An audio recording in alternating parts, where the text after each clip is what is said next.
हरे लमहराया जुरी पसरी हाय बबुआ हो।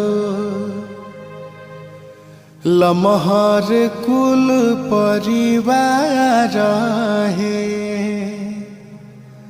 लमहर बाटे तहरा पापा जी के नैया हो।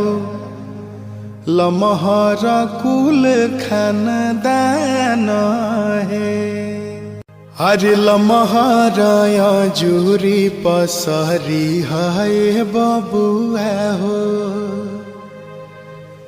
लमहर कुल परिवार है। लमहर बाटे तहरा पापा जी के नैया हो। लमहर कुल खानदान